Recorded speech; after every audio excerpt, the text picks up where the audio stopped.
Hello everyone, welcome to our YouTube channel. आशा करते हैं कि आपकी एचपी हाई कोर्ट क्लर्क की प्रेपरेशन काफ़ी अच्छी चल रही होगी। उसी को मद्देनज़र रखते हुए आज हम साइंस सेक्शन के नेक्स्ट 25 क्वेश्चंस को डिस्कस करेंगे।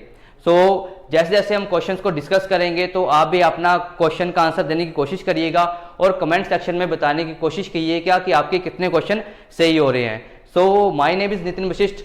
चलिए स्टार्ट करते हैं आज की वीडियो को। The question number 1 is Bats search their prey and fly in the dark night by emitting and detecting reflections of। कि जो बैट है वो अपने जो शिकार है वो कैसे पकड़ता है। Option number A infrasonic waves का यूज करके, B is ultrasonic waves, C ultraviolet waves और डी इज इंफ्रारेड वेव्स। जो यहाँ पर जो हमारा ऑप्शन नंबर बी है that is ultrasonic waves. Bats क्या करती हैं, अल्ट्रासोनिक वेव्स को फेंकती हैं और वो ऑब्जेक्ट के ऊपर स्ट्राइक करता है और वहां से जब वेव्स रिफ्लेक्ट होकर आती हैं तो उनको पता लगता है कि जो उनका जो कोई भी प्रे है वो कितने डिस्टेंस के ऊपर है, उसका साइज कितना बड़ा है। तो किसका यूज करते हैं वो अल्ट्रासोनिक वेव्स का। तो यहाँ पर हमें दो तरह के सिस्टम्स होते हैं हमारे, एक होता है सोनार और दूसरा सिस्टम क्या होता है हमारा रडार।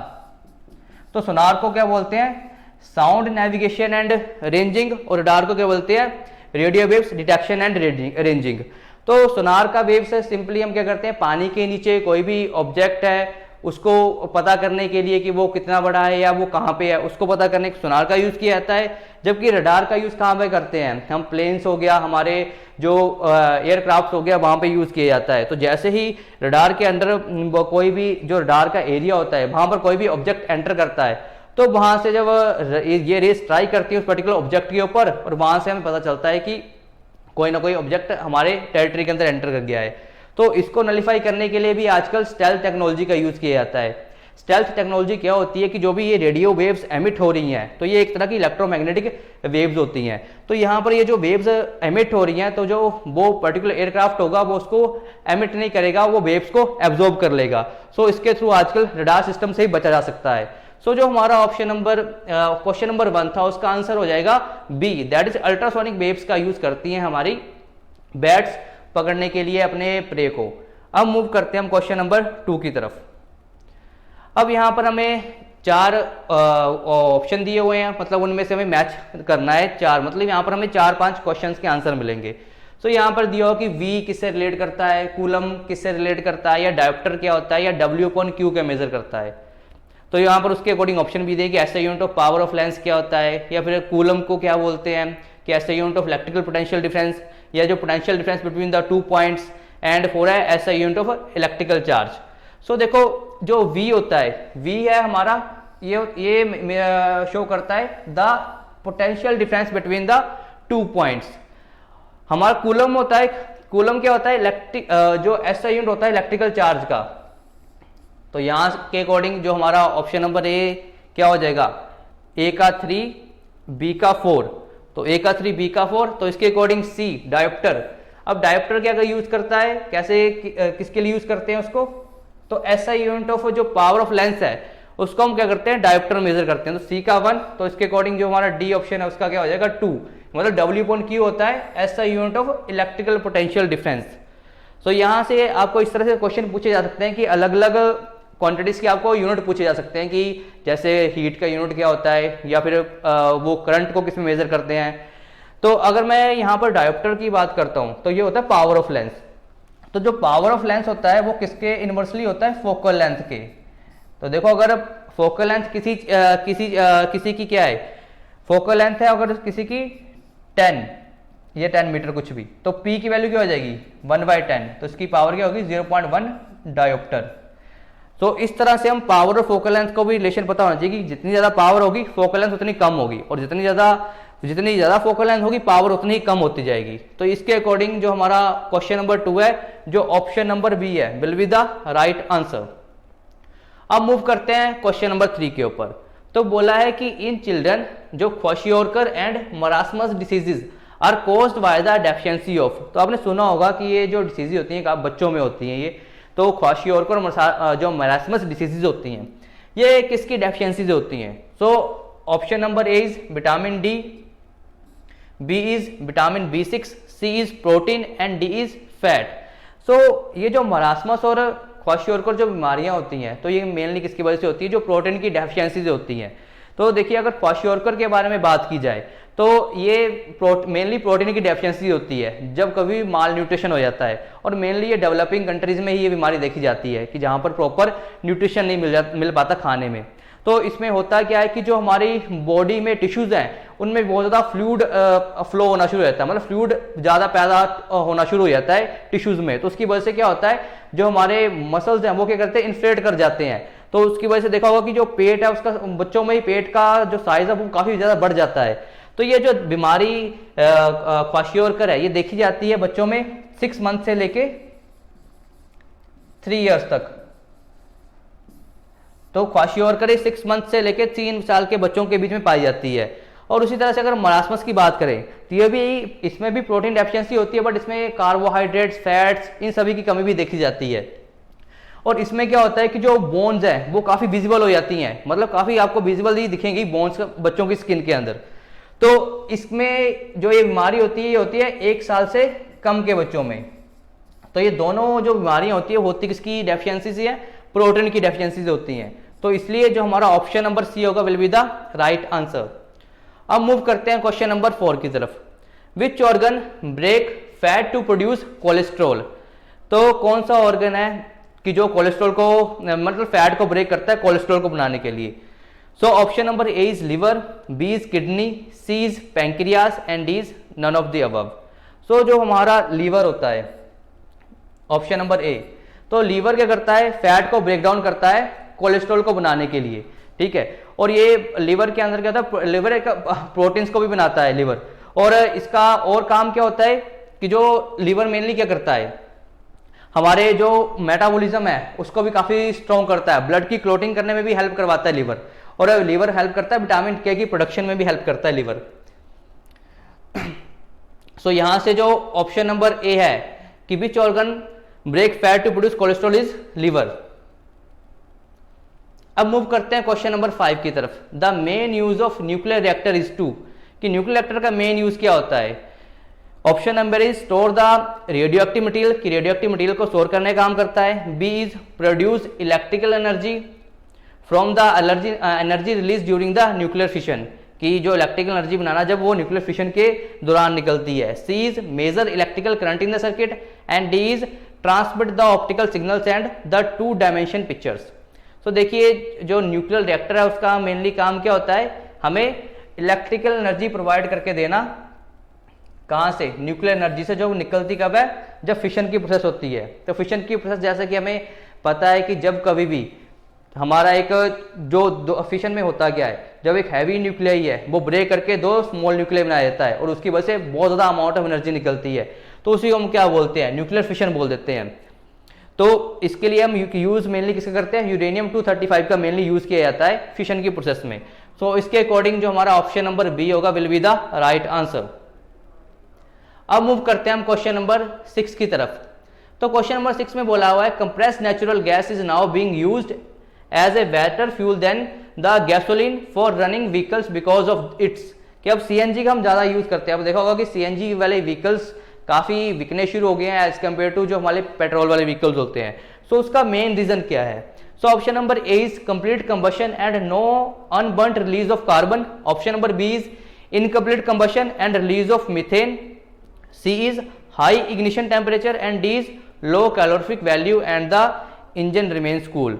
सो इसमें मेनली हमारा क्या है कि जो सीएनजी है वो बहुत कम पोल्यूशन करता है।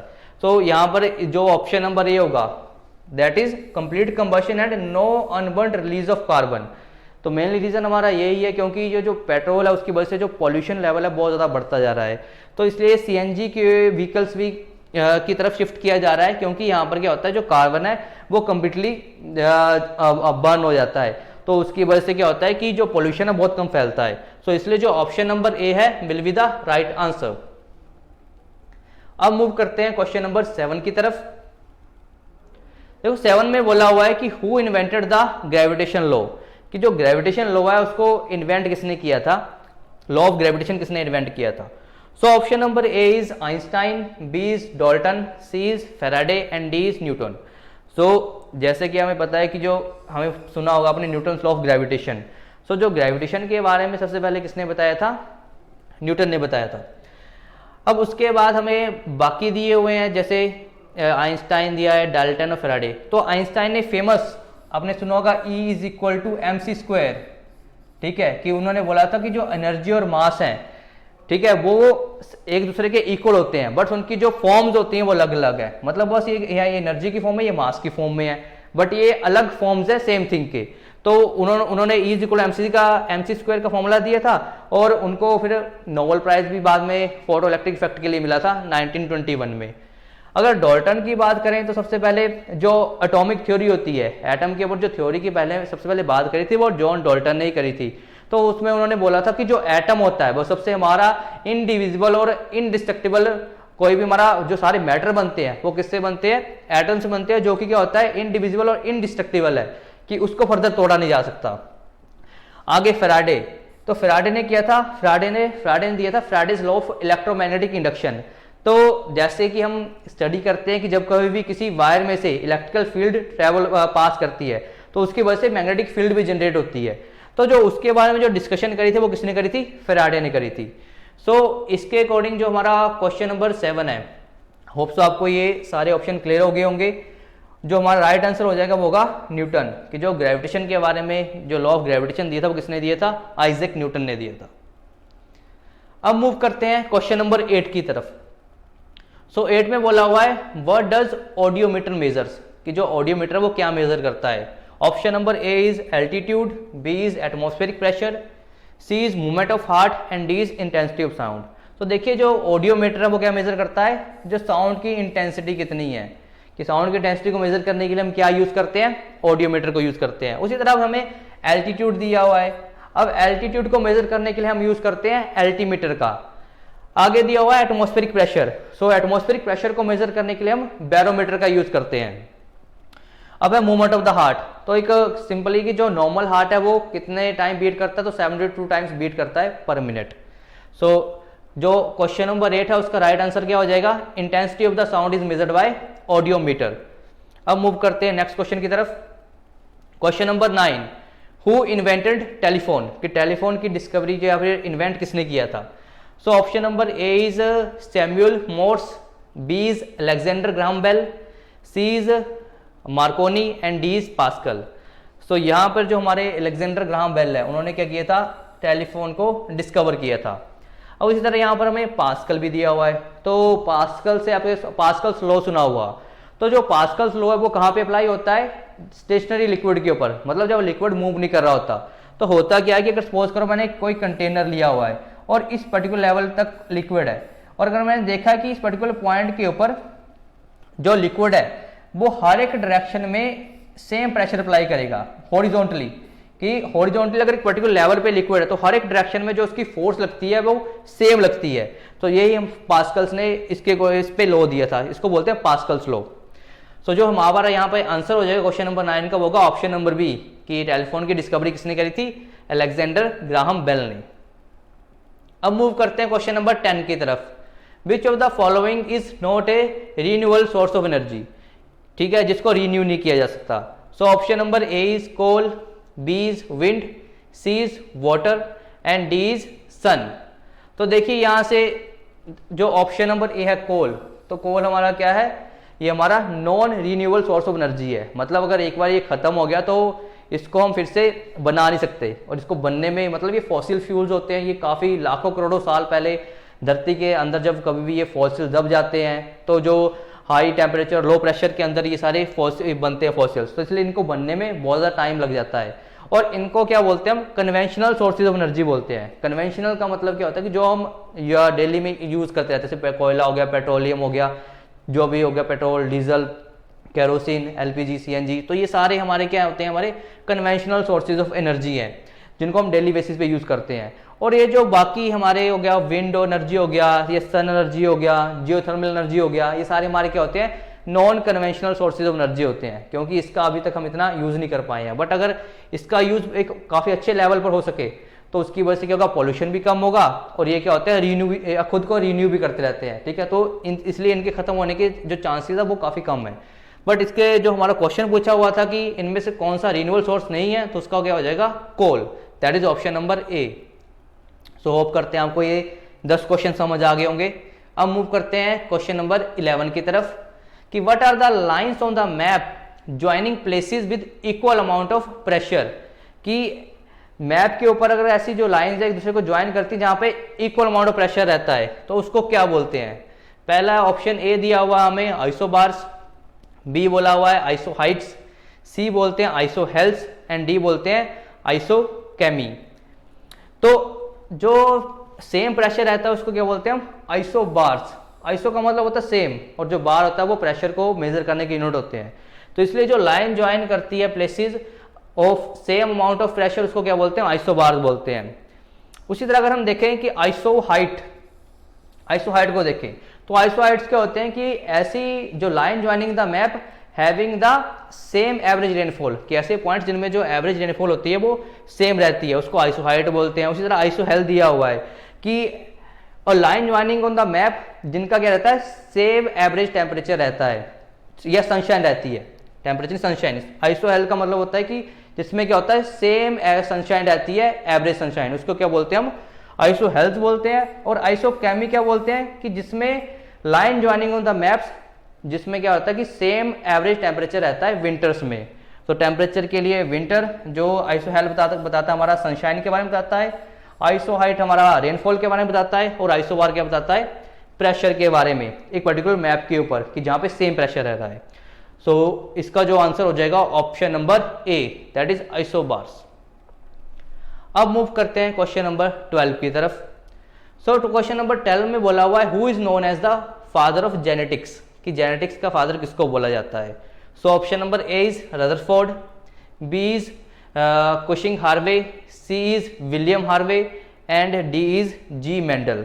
सो यहाँ पर जो हमारा ऑप्शन नंबर डी है that is G Mendel. Mendel को क्या बोला जाता है, फादर बोला जाता है जेनेटिक्स का। तो मेंडल ने क्या किया था, एक एक्सपेरिमेंट किया था, मतलब उसने पी के प्लांट लिए थे, मटर के प्लांट लिए थे जिनके दो अलग अलग ट्रेड्स वाले, ठीक है। एक उन्होंने एक टॉल लिया प्लांट, एक लिया शॉर्ट प्लांट।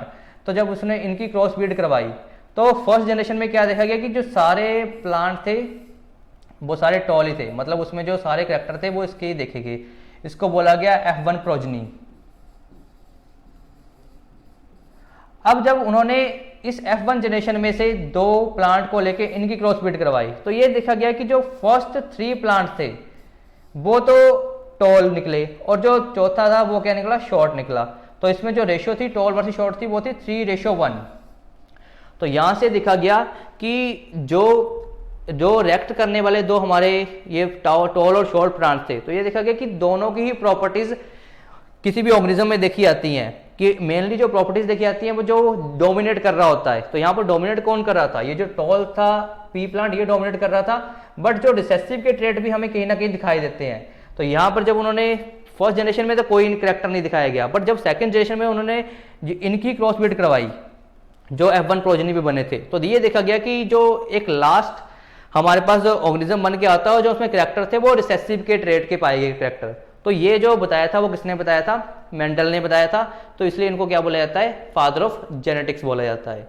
अब रदरफोर्ड ने क्या किया था, आपने रदरफोर्ड का गोल्ड फॉइल एक्सपेरिमेंट सुना होगा जहां पे उन्होंने बताया था कि जो कोई एटम है, एटम के अंदर क्या होता है, सेंटर में एक पॉजिटिव चार्ज होता है और जो एटम के आसपास की सारी स्पेस क्या होती है, एम्प्टी होती है। तो वो उन्होंने किसने बताया था, वो रदरफोर्ड ने बताया था। सो आपको ये फादर ऑफ जेनेटिक्स के बारे में समझ आ गया होगा। तो इसका आंसर क्या है हमारा, G Mendel, that is option number D. अब मूव करते हैं क्वेश्चन नंबर 13 की तरफ। What does our body produce to fight the invader when disease carrying microbes enter the body.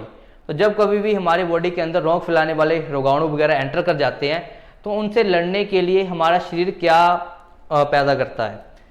तो यहाँ पर ए ऑप्शन बोला हुआ है एंटीबायोटिक्स, बी क्या बोला हुआ है एंटीजेंस, सी बोला हुआ है पैथोजन एंड डी है एंटीबॉडीज। सो हमें पता है कि जब हमारी बॉडी के अंदर कोई भी फॉरेन पार्टिकल एंटर कर जाता है तो उनसे लड़ने के लिए हमारी बॉडी में क्या प्रोड्यूस होती है, एंटीबॉडीज प्रोड्यूस होती है, ठीक है।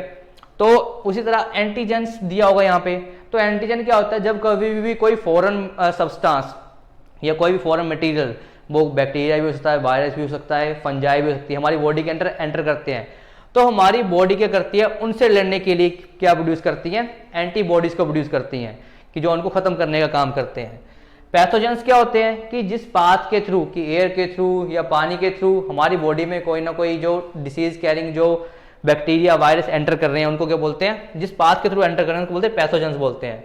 अब एंटीबायोटिक्स क्या होती हैं कि ये क्या होती है, कुछ मेडिसिन होती हैं जो हम खाते हैं कि अपने अंदर अगर हमारी बॉडी के अंदर कोई बैक्टीरिया या वायरस एंटर कर गया है उसकी ग्रोथ को कम करने के लिए या उनको किल करने के लिए जिन चीज़ों का यूज़ करते हैं उनको क्या बोलते हैं, हम एंटीबायोटिक्स बोलते हैं।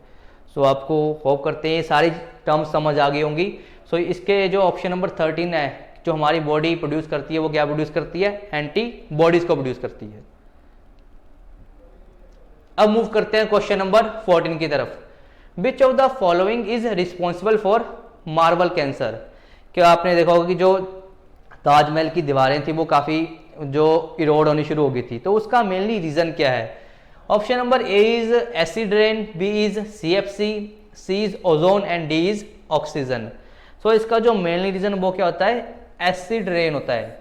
तो देखो एसिड रेन क्या होता है, जब कभी भी वाटर की pH एक पर्टिकुलर लेवल से कम हो जाती है, तो नियरली जब कभी वाटर की जो pH है वो 5.5 से कम हो जाती है, तो उस केस में जो वाटर होता है उसको क्या बोले, जो वाटर फॉल करता है रेन के थ्रू, तो उसको हम क्या बोलते हैं, एसिड रेन बोलते हैं। तो इसमें क्या होते हैं कि ऑक्साइड्स होते हैं, नाइट्रोजन के, सल्फर के ऑक्साइड होते हैं, उसकी वजह से क्या होता है जो इसको बोलते हैं मार्बल कैंसर, क्योंकि ये मार्बल के सरफेस को क्या करता है, एरोड कर देता है, ठीक है, वो थोड़ा सा पीला पीला होना शुरू हो जाता है, तो इसलिए इसको क्या बोला जाता है, मार्बल कैंसर बोला जाता है। और होता किसकी वजह से है, एसिड रेन की वजह से होता है।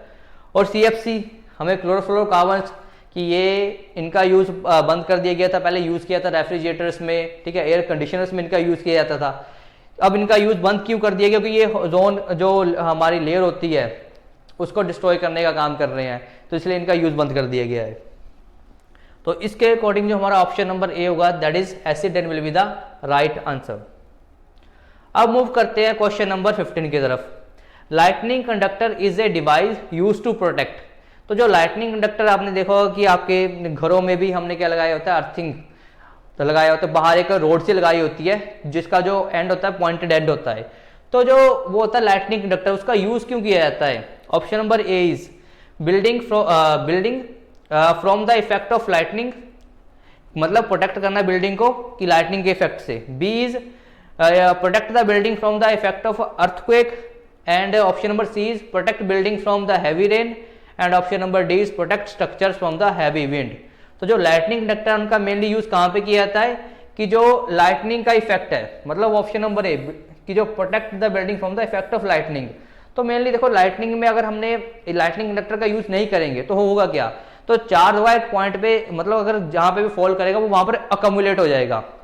बट ये लाइटनिंग कंडक्टर क्या करता है, चार्ज को अकोमुलेट नहीं होता, मतलब इकट्ठा नहीं होने देता, तो उसको क्या करता है लाइटनिंग कंडक्टर के थ्रू सारा चार्ज कहाँ चला जाता है, अर्थ में चला जाता है, क्योंकि जो अर्थ है उसका पोटेंशियल बहुत ज्यादा हाई है, अर्थ को कोई फर्क नहीं पड़ता, तो उसके ऊपर जितना मर्जी चार्ज गिरता रहे। तो इसकी वजह से क्या होता है, जो लाइटनिंग कंडक्टर्स का यूज किया जाता है कि जो जब कभी भी हम एक्सेस करंट लाइटनिंग की वजह से फॉल करता है तो वो सारा कहाँ पे चला जाए, अर्थ में चला जाए।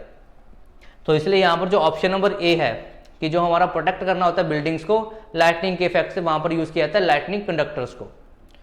अब मूव करते हैं हम क्वेश्चन नंबर 16 की तरफ। तो 16 में बोला हुआ है in human body the blood glucose level is controlled by dash hormone, कि कौन सा हार्मोन है जो हमारी बॉडी में ब्लड शुगर लेवल को कंट्रोल करके रखता है। So option number A is glucagon, B is insulin, C is adrenaline and D is thyroxine. So हमें पता है कि जो ब्लड शुगर लेवल है वो कंट्रोल करने में कौन हेल्प करता है, इंसुलिन करता है। तो इसलिए जब कभी भी किसी को डायबिटीज हो जाती है या फिर बहुत ज़्यादा एक्सेस में उसकी डायबिटीज बढ़ जाती है, इसको अब हमें बहुत कम टाइम में कंट्रोल करना है, तो उसको फिर इंसुलिन के इंजेक्शन दिए जाते हैं, क्योंकि हमारी बॉडी वहाँ पर उस टाइम पे खुद इंसुलिन प्रोड्यूस नहीं कर पा रही है, इसलिए फिर इंसुलिन के इंजेक्शन दिए जाते हैं, उसकी वजह से जो शुगर लेवल है वो कंट्रोल हो जाता है। अब यहाँ पर दिया एड्रेनलिन। तो एक एड्रेनलिन क्या एक हार्मोन होता है, जब कभी भी हमें बहुत ज़्यादा एक्साइटमेंट हो जाए या फिर जब कभी भी हम बहुत ज़्यादा फेयरफुल सिचुएशन में होते हैं कि जब बहुत ज़्यादा डर लगा हो या बहुत ज़्यादा एक्साइटमेंट हो, तो उस टाइम पे जो हमारा हार्मोन रिलीज होता है वो कौन सा होता है, एड्रेनलिन होता है। अब थायरोक्सिन हार्मोन क्या करता है, ये हमें थायराइड जो गले में हो जाता है उसकी वजह से बचाने में हेल्प करता है। तो यहाँ पर जो ह्यूमन बॉडी में ब्लड शुगर लेवल को कंट्रोल करने का काम कौन करता है, इंसुलिन। सो जो option number B will be the right answer. अब मूव करते हैं क्वेश्चन नंबर 17 की तरफ। 17 में बोला है rhizobium bacteria found in the root nodules of leguminous plants is an, कि जो हमारा राइजोबियम बैक्टीरिया है जो लेगुमिनस प्लांट्स पाया जाता है जिनमें नोड्स होती हैं जड़ों में, तो वो करता क्या है? पहला है एटमॉस्फेरिक नाइट्रोजन फिक्सर, मतलब जो एटमॉस्फेयर से कार्बन नाइट्रोजन आती है उसको फिक्स करने का काम करता है। फिर बोला हुआ है एटमॉस्फेरिक ऑक्सीजन फिक्सर, ऑक्सीजन को फिक्स करने का काम करता है। और atmospheric carbon dioxide fixer and is all of these. So यहाँ पर जो हमारा ऑप्शन नंबर सी होगा कि एटमॉस्फेरिक नाइट्रोजन फिक्सर, कि जो एटमॉस्फेयर से नाइट्रोजन आती है उसको फिक्स करने का काम कौन करते हैं? ये जो नोड्स होती हैं। और नोड्स के अंदर क्या होता है? हमारा राइजोबियम बैक्टीरिया होता है, उसका मेन काम होता है कि नाइट्रोजन की फिक्सेशन करना। तो यहां से जो ऑप्शन नंबर सी होगा will be the right answer. अब मूव करते हैं क्वेश्चन नंबर 18 की तरफ। देखो 18 में बोला हुआ है विच of the following non metal is a good conductor of electricity, कि इनमें से ऐसा कौन सा नॉन मेटल है जो इलेक्ट्रिसिटी को कंडक्ट कर सकता है। So option number A is coal, B is graphite, C is sulphur and D is phosphorus. So यहां पर जो हमारा ऑप्शन नंबर बी है दैट इज ग्रेफाइट। तो ग्रेफाइट एक नॉन मेटल है लेकिन फिर भी इलेक्ट्रिसिटी को कंडक्ट कर पाता है। सो ये जो ग्रेफाइट होता है वो बनता किससे? कार्बन से। अब देखो इनको क्या बोलते हैं? एलोट्रोप्स बोलते हैं। अब कार्बन के हमारे दो एलोट्रोप्स होते हैं मेनली, जिनको हम डिस्कस करते हैं। तो देखो एलोट्रोप्स होते हैं क्या है कि ऐसे कंपाउंड जिनका केमिकल फॉर्मूला तो सेम हो, मतलब केमिकली सेम थिंग चीज से कंपोजिशन हुई है उनकी। मतलब देखो ग्रेफाइट और जो हमारा डायमंड है ये दोनों किससे बनते हैं? कार्बन से मिलके बनते हैं। तो मतलब इनका जो केमिकल फॉर्मूला है वो सेम है, मतलब जो केमिकल प्रॉपर्टीज है वो तो बिल्कुल सेम है, बट जो फिजिकल प्रॉपर्टीज है वो अलग अलग है। तो ऐसे सब्सटेंसेस जिनकी केमिकल प्रॉपर्टी सेम होती है और फिजिकल प्रॉपर्टीज अलग अलग होती है उनको हम क्या बोलते हैं? एलोट्रोप्स बोलते हैं। तो डायमंड और ग्रेफाइट में इन दोनों को अलग क्या करता है? उनका स्ट्रक्चर मेनली। तो देखो जो डायमंड का स्ट्रक्चर होता है उसमें जो एक हमारा एटम होता है वो नियरली अपने 4 एटम से जुड़ा होता है, तो इसमें कोई भी हमारा फ्री इलेक्ट्रॉन नहीं होता। इसमें सारे क्या होते हैं? क्लोजली पैक्ड होते हैं। तो इसलिए ये क्या होता है? यहाँ पर कोई फ्री इलेक्ट्रॉन नहीं है, तो इसकी वजह से क्या होगा? ये एक नॉन कंडक्टर या इंसुलेटर है। बट अगर हम बात करें ग्रेफाइट की, तो ग्रेफाइट का जो स्ट्रक्चर होता है वो हेक्सागन होता है, मतलब 6 कार्बन एटम होते हैं और इसमें इसके नीचे भी इस तरह से हेक्सागन का स्ट्रक्चर होता है और ये इस तरह से जुड़े होते हैं, मतलब जो एक कार्बन एटम होता है वो बाकी 3 कार्बन एटम से जुड़ा होता है। तो इसलिए यहाँ पर एक तो बॉन्ड भी ये काफी वीक है और जो एक इलेक्ट्रॉन वो फ्री भी होता है। तो उसकी वजह से क्या आता है कि इसको हम कंडक्टर की तरह यूज कर पाते हैं। और इसका जो स्ट्रक्चर होता है इसका टेट्राहेड्रल स्ट्रक्चर होता है और इसका जो स्ट्रक्चर होता है वो हेक्सागोनल स्ट्रक्चर होता है। तो इनका जो स्ट्रक्चर है उसकी वजह से जो इसकी स्ट्रक्चर की वजह से ही जो डायमंड है उसको क्या बोला जाता है? जो hardest substance of the earth बोला जाता है डायमंड को, जबकि वो बने तो दोनों सेम थिंग से ही है, कार्बन से ही, ठीक है। लेकिन फिर भी इसका यूज हम लुब्रिकेशन में भी करते हैं, ठीक है, और ये इलेक्ट्रिसिटी को भी कंडक्ट करता है, जबकि डायमंड इस तरह से कुछ नहीं करता। और जो डायमंड में जो एकदम बहुत ज्यादा चमक आती है वो किसकी वजह से होती है? वो किसकी वजह से होती है? TIR, जिसको क्या बोलते हैं? टोटल इंटरनल रिफ्लेक्शन, ठीक है। जब कोई भी लाइट बीच में ही रिफ्लेक्ट करके घूमती रहती है उसकी वजह से क्या आता है? स्पार्कलिंग आती है। तो डायमंड में जो वो किसकी वजह से होती है? TIR की वजह से होती है। सो आपको ये सारी चीजें समझ आ गई होंगी। अब और इसका जो हमारा क्वेश्चन नंबर 18 था, राइट आंसर क्या था? ऑप्शन नंबर बी, ग्रेफाइट, कि ये है तो एक नॉन मेटल है बट फिर भी क्या करते हैं? इलेक्ट्रिसिटी को कंडक्ट करने में हेल्प करता है ये। अब मूव करते हैं नेक्स्ट क्वेश्चन की तरफ। क्वेश्चन नंबर 19 में क्या बोला हुआ है कि in which of the following categories Adam's apple is more prominent. तो देखो एडम्स एप्पल जो क्या करता है, जिसकी वजह से हमारी जो हमारी वॉइस होती है वो काफी फ्लैट हो जाती है, तो उसकी वजह से वो किसकी वजह से होता है? एटम एप्पल प्रोमिनेंट कहां पे होता है? So option number A is boys of any age, B is adolescent girls, C is girls of any age and D is adolescent boys. So यहाँ पे जो हमारा ऑप्शन नंबर डी है that is adolescent boys. यहाँ पे जो atom Apple है वो ज्यादा प्रोमिनेंट होता है। तो देखो एडम्स एप्पल तभी आता है जब हमारे एडोलसेंस की तरफ मूव करना शुरू कर देते हैं। इसका मतलब क्या है कि हमारी बॉडी में ग्रोथ होनी शुरू होती है, हार्मोन्स ज्यादा निकलने शुरू हो जाते हैं, ठीक है, बॉडी के अलग अलग पार्ट्स डेवलप होने शुरू हो जाते हैं, मतलब बॉडी के अंदर काफी चेंजेस आते हैं। तो उस सिचुएशन को हम क्या बोलते हैं? एडोलसेंस बोलना शुरू कर देते हैं। तो एडम्स एप्पल कहाँ पे होता है? वो बॉयज में ही होता है। सो यहां से जो ऑप्शन नंबर डी है will be the right answer. अब मूव करते हैं क्वेश्चन नंबर 20 की तरफ।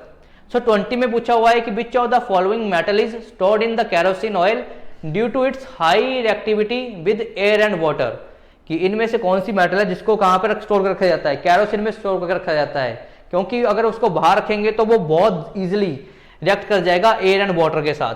तो यहाँ पर जो ऑप्शन नंबर ए है sodium, B is zinc, C is calcium and D is magnesium. So जो यहाँ पर हमारा ऑप्शन नंबर ए सोडियम, तो सोडियम को स्टोर करके रखा जाता है, वैसे सोडियम और पोटाशियम दोनों को ही कहाँ पे स्टोर करके रखा जाता है, कैरोसिन ऑयल में, ताकि ये रिएक्ट ना कर सके, क्योंकि ये जैसे ही रिएक्ट करेंगे, सोडियम जैसे ही रिएक्ट करेगा वाटर के साथ तो ये बनाएगा NaOH sodium hydroxide plus H2 gas. अब ये जो H2 गैस रिलीज करेगा, जब ये गैस रिलीज होगी तो उसमें इतनी अमाउंट ऑफ हीट निकलेगी कि ये आग पकड़ लेता है। तो यही रीजन है कि मेनली जो सोडियम और पोटाशियम होता है इन दोनों को कहाँ पे रखा जाता है, कैरोसिन ऑयल में स्टोर करके रखा जाता है। और ये सबसे क्या होते हैं, वैसे हम क्या बोलते हैं कि मेटल्स क्या होते हैं कि बहुत ज़्यादा हार्ड होते हैं, बट जो सोडियम और जो हमारे पोटाशियम ऐसे मेटल है जिनको हम चाकू से भी कट कर सकते हैं। सो ये थोड़ा सा इनमें फर्क है मेटल्स के केस में। सो हमारा जो क्वेश्चन नंबर 20 है उसका राइट आंसर क्या हो जाएगा कि सोडियम को रखा जाता है हमारा कैरोसिन ऑयल में डिप करके। अब मूव करते हैं हम क्वेश्चन नंबर 21 की तरफ। देखो 21 में बोला हुआ है, एक न्यूमेरिकल है थोड़ा सा, तो 21 में बोला हुआ है कि an electrical heater has a voltage of 1500 what, how much electrical energy does it consume in 10 hours. तो जब कभी हम मेजर करते हैं कि वोल्टेज को मेजर करते हैं, वो हम मेजर करते हैं किलोवाट आवर में। तो सबसे पहले यहाँ पर हमें देखो क्या क्या दिया हुआ है, वॉट किसके यूनिट होते हैं, पावर के, तो मतलब यहाँ पावर दी हुई है, हमें पावर दी हुई है 1500 वॉट की, और आगे दिया है टाइम दिया हमें 10 आवर्स का। हमसे क्या पूछा हुआ है, हाउ मच एनर्जी, हमें एनर्जी निकालनी है। तो अगर पावर के बारे में आपको पता है कि पावर को कैसे एक्सप्रेस करते हैं, तो पावर क्या होता है कि एनर्जी पर यूनिट टाइम, कि कितनी एनर्जी खत्म करी कितने टाइम में, उसको हम क्या बोलते हैं, पावर बोलते हैं। और अगर हमने यहाँ से एनर्जी को फाइंड करना है तो क्या होगा, energy is equal to power into time. तो मैंने बोला कि ये तो वोट में दिया हुआ है, बट हम जो मेजर करते हैं वो करते हैं किलोवाट आवर में। तो अगर मैंने इसको किलोवाट आवर में चेंज करना है तो हम 1500 को डिवाइड कर देंगे, किलो का मतलब होता है 1000, तो इसको कर देंगे 1000 से डिवाइड, तो ये 2 0 से 2 0 कट गई और यहाँ आ जाएगा 1.5 किलोवाट आवर। तो यहाँ से हमारी पावर कितनी आ गई, 1.5 किलोवाट आवर। तो एनर्जी कितनी कंज्यूम हो गई, E is equal to 1.5 multiply 10, so इसका आंसर आ जाएगा 15 किलोवाट आवर, कि इतनी एनर्जी कंज्यूम होगी 10 आवर्स में, that is 15 kilowatt hour. So इसके अकॉर्डिंग जो हमारा ऑप्शन नंबर ए है will be the right answer. So यहाँ से आपको यूनिट भी लग गए होंगे बता कि जो पावर के यूनिट क्या होते हैं वो वॉट या किलोवाट आवर में मेजर करते हैं हम। और अगला जो टाइम उसको सेकंड उसके यूनिट होते हैं, या फिर आर या मिनट में मेजर करते हैं। सो 15 kilowatt our will be the right answer. अब मूव करते हैं क्वेश्चन नंबर 22 की तरफ। देखो 22 में क्या बोला हुआ है कि if a person is not able to see far off objects then from which of the following he और शी इज सफरिंग, कि अगर कोई भी पर्सन है वो दूर की चीजों को नहीं देख पा रहा है तो वो किस तरह से, मतलब कौन से डिसीज से सफर कर रहा है। तो option number A is presbyopia, B is hypermetropia, C is myopia and D is astigmatism. तो यहाँ पर देखो जब कभी भी हम दूर की चीजों को नहीं देख पाते, ठीक है, तो इसका मतलब जो नजदीक की चीजों को ही देख पाए तो वो उसको क्या होता है, myopia, that is option number C. तो यहाँ पर क्या हो जाएगा, मायोपिया, कि जब हमें पास की चीजें दिख रही हैं बट दूर की चीजें नहीं दिख रही। और इसका उल्टा हमारा क्या होता है, हाइपरमेट्रोपिया, जब हमें दूर की चीजें दिख रही हैं बट पास की चीजें नहीं दिख रही। तो जो मायोपिया है उसको ठीक करने के लिए हम क्या करते हैं, मतलब हमें यहाँ पर क्या हो रहा है कि जो इमेज है वो आगे की तरफ बन रही है, रेटिना से आगे की तरफ, तो इसके लिए हम कॉनकेव लेंस का यूज करते हैं, जबकि हाइपरमेट्रोपिया के लिए हम क्या करते हैं, कॉन्वेक्स लेंस का यूज करते हैं। अब हम मूव करते हैं क्वेश्चन नंबर 23 की तरफ। तो 23 में बोला हुआ है which one of the following is laughing gas, कि इसमें से लाफिंग गैस का फॉर्मूला कौन सा है। सो ऑप्शन नंबर ए में बोला हुआ है NO2 + CO2, सेकंड में N2OS, एंड सी में N2O, एंड डी में NO2। सो जो यहाँ पर जो ऑप्शन नंबर सी है दैट इज N2O, इसको बोलते हैं नाइट्रस ऑक्साइड, और नाइट्रस ऑक्साइड को क्या करते बोलते हैं, लाफिंग गैस भी बोलते हैं। So option number C will be the right answer. अब मूव करते हैं हम क्वेश्चन नंबर 24 की तरफ। लिखा on what principle does a stethoscope works, कि जो स्टेथोस्कोप यूज करते हैं डॉक्टर्स यूज करते हैं, ठीक है, हमारे हार्ट बीट वगैरह को नोटिस करने के लिए, तो वो किस फिनोमेना के ऊपर बेस्ड होता है। So option number A is refraction of sound, B is reflection of sound, C is speed of sound and D is intensity of sound. So जो हमारा फिनोमेना है जिसपे स्टेथोस्कोप काम करता है वो होता है हमारा रिफ्लेक्शन ऑफ साउंड। तो रिफ्लेक्शन ऑफ साउंड मतलब कैसे होता है, क्योंकि यहाँ पर क्या होती है, हमारा जो डायफ्रैगम होता है, डायफ्राम होता है, तो वहाँ पर क्या होता है, वाइब्रेशन प्रोड्यूस होती हैं, ठीक है। जब वो वाइब्रेशन प्रोड्यूस होती हैं तो वो स्टेथोस्कोप पहुँचती है और उसके थ्रू हमें सुनाई देता है। तो ये होता किसके वजह से है, रिफ्लेक्शन ऑफ साउंड की वजह से। और रिफ्लेक्शन होता क्या है कि जब लाइट स्ट्राइक करके किसी मीडियम से स्ट्राइक करके उसी मीडियम वापस लौट जाए, कि हाईली पॉली सरफेस से जब कभी लाइट स्ट्राइक करके उसी मीडियम में वापस चली जाए, उसको हम क्या बोलते हैं, रिफ्लेक्शन बोलते हैं। तो जो लाइट स्ट्राइक करती है उसको बोलते हैं एंगल ऑफ, उसको बोलते हैं इंसिडेंट रे, जो बाउंस बैक करती है उसको हम क्या बोलते हैं, रिफ्लेक्टेड रे, और यहाँ पर बीच में परपेंडिकुलर होता है इस सरफेस के, इसको बोलते हैं नॉर्मल। और जो एंगल होता है हमारा इंसिडेंट रे और नॉर्मल के बीच में उसको बोलते हैं एंगल ऑफ इंसिडेंस, और जो एंगल होता है हमारा रिफ्लेक्टेड रे और नॉर्मल के बीच में उसको बोलते हैं एंगल ऑफ रिफ्लेक्शन बोल देते हैं। तो ये सारी टर्म्स भी होती हैं रिफ्लेक्शन में। अब एक होता है रिफ्रैक्शन। रिफ्रैक्शन में क्या होता है कि जब लाइट एक मीडियम से दूसरे मीडियम में एंटर करती है तो उसकी वजह से लाइट की बेंडिंग हो जाती है, या तो लाइट नॉर्मल की तरफ बेंड करेगी, क्योंकि यहाँ पर भी क्या बनेगा, एक नॉर्मल बनेगा, तो यहाँ पर भी लाइट क्या करेगी, या तो नॉर्मल की तरफ बेंड करेगी या नॉर्मल से दूर जाएगी। तो इस फिनोमेना को क्या बोलते हैं हम, रिफ्रैक्शन ऑफ लाइट बोलते हैं। तो यहाँ पर दो तरह के मीडियम होते हैं, एक होता है रेयर मीडियम, एक होता है डेंसर मीडियम। रेयर का मतलब क्या होता है कि जहाँ पर जो पार्टिकल्स होंगे बहुत कम हो गए, तो उसकी वजह से जो लाइट है बहुत कम स्ट्राइक कर पाएगी पार्टिकल से, तो बेंडिंग कम होगी। जबकि डेंसर मीडियम में होगा क्या, पार्टिकल्स ज्यादा होंगे, तो उसकी वजह से जो बेंडिंग होती है लाइट की, जैसे सपोज करो ये एयर है और ये वाटर है। अब वाटर में हमें पता है कि वाटर डेंस होता है एयर से, तो यहाँ पर देखो क्या हो रहा है कि एयर में कम पार्टिकल है, तो यहाँ से जैसे लाइट स्ट्राइक करती है वो नॉर्मल की तरफ बेंड हो जाती है। तो इसका मतलब जब कभी लाइट एंटर करती है रेयर से डेंसर मीडियम में, तो वो कहाँ होती है, bend towards the normal. But उसी तरह अगर ये लाइट यहाँ से वाटर से जाए एयर में, तो वो जाएगी away from the normal. So rare to denser जब लाइट जाती है तो वो नॉर्मल की तरफ बेंड करती है, और डेंसर टू रेयर जब जाती है लाइट तो वो away from the normal fall करती है। तो ये हमारा क्या बोलता है, रिफ्रैक्शन ऑफ लाइट। बट जो स्टेथोस्कोप काम करता है वो किसके ऊपर काम करता है, हमारा रिफ्लेक्शन ऑफ साउंड के ऊपर। अब मूव करते हैं आज के लास्ट क्वेश्चन पे, that is question number 25। Which colour of the light deviates least while passing through the glass prism, कि जब कौन सी लाइट, जब ग्लास प्रिज्म में होता क्या, देखो डिस्पर्जन होती है, कि जब लाइट है स्प्लिट कर जाती है हमारे 7 पार्ट्स में, तो उसमें उन कलर्स में से जब वो ग्लास प्रिज्म से पास करते हैं तो सबसे ज्यादा लीस्ट डेविएट, जो सबसे कम डेविएट होता है, अपने पाथ को सबसे कम डेविएट करता है, वो कौन सा होता है। तो option number A is red, B is blue, C is green and D is violet. तो जो इसमें ऑप्शन नंबर ए है दैट इज रेड, सबसे लीस्ट वॉयलेट कौन सा होता है, रेड होता है। तो उसको याद करने के लिए हम क्या कर सकते हैं, विबग्योर, BIBGYOR। तो इसके अकॉर्डिंग हम देख सकते हैं कि जो सबसे ज्यादा स्पीड किसकी होती है, तो ये हाईएस्ट वेवलेंथ है, मतलब यहाँ से यहाँ वेवलेंथ बढ़ती जाती है, ये सबसे कम वेवलेंथ है। उसके बाद इसको बोलते हैं वॉयलेट, ये Indigo, blue, green, yellow, orange and red. तो इससे जो रेड है वो सबसे लीस्ट डेविएट करता है। तो इसकी वजह से जो हमारे डेंजर सिग्नल्स होते हैं उनमें कौन से कलर का यूज किया जाता है, रेड कलर का यूज किया जाता है, क्योंकि ये बहुत कम फैलते हैं, तो इसलिए इनको देखना काफी इजी रहता है। तो यही रीजन है कि जो डेंजर सिग्नल होते हैं वो कौन से कलर के होते हैं, रेड कलर के होते हैं। उसकी वजह से आपने देखा होगा कि जब सुबह और शाम को जो हमें जो सन है वो क्या दिखाया जाता है, रेडिश कलर का दिखाई देता है। तो वो भी इसी की वजह से, क्योंकि इसकी वेवलेंथ सबसे ज्यादा होती है, ठीक है, तो ये ज्यादा पाथ फॉलो कर जाता है, तो रेड कलर ही दिखता है हमें। तो इसलिए रेड कलर लीस्ट डेविएट करता है कहाँ पे, ग्लास प्रिज्म में। और इसका ये भी है कि इसकी स्पीड काफी ज्यादा होती है, जितनी ज्यादा स्पीड होगी उतना कम डेविएशन होगी, तो इसलिए रेड कलर की स्पीड भी काफी ज्यादा होती है और इसकी वेवलेंथ भी सबसे ज्यादा है। तो इसलिए यहां से हमारा जो रेड होगा will be the right answer. So ये थे हमारे आज के 25 क्वेश्चंस। सो होप करते हैं आपको ये वीडियो पसंद आई होगी। अगर पसंद आई हो तो लाइक करें, शेयर करें एंड सब्सक्राइब करें और कमेंट सेक्शन में अपना स्कोर ज़रूर बताएं, जिससे कि आपको भी पता चलेगा कि आपको और कितनी प्रिपरेशन करने की ज़रूरत है। सो फिर से मिलते हैं आपसे अगली वीडियो में।